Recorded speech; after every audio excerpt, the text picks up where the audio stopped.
Susan Page is USA Today's Washington bureau chief. Welcome. Thank you. So no quid pro quo, but the discussion of a deal raises questions. Yeah, it does. It looks inappropriate, doesn't it, for a senior State Department official to be pressuring the FBI to change the classification of an email for what is essentially a political purpose. Now, we don't think the quid pro quo actually happened. The email wasn't reclassified. But still, it raises questions that would be very serious if we weren't so consumed with other things on this presidential election. And there's also the question of intent. Yes, and whether there is a cover-up, whether there's collusion on trying to handle and minimize the political damage from this email scandal that has dogged Hillary Clinton all year.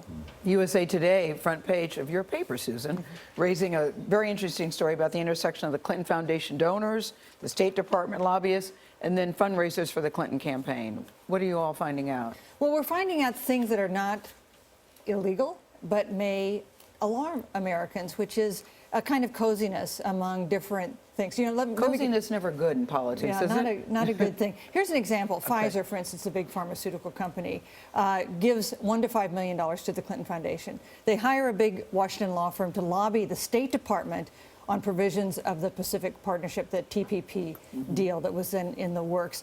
One of their lobbyists then becomes a fundraiser for the Hillary Clinton campaign.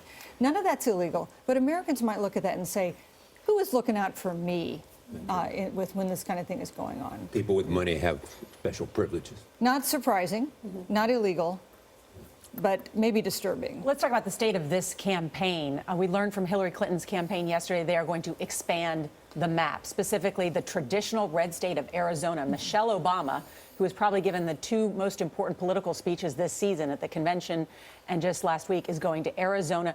Could they actually expand this map? Will it work, or is this just political jujitsu?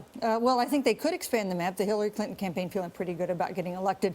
But look at the states they're expanding into. They're states that have potentially competitive Senate elections: Arizona, Indiana, Missouri. You know, those aren't the Senate races that will get her to 50 to get her to control of the Democrats' control of the U.S. Senate, but they would pad the Democratic majority. So you see Hillary Clinton feeling confident enough about winning the election that she is looking down ballot to help other Democrats. Millennials will be the largest voting bloc in this election. You wrote a piece today.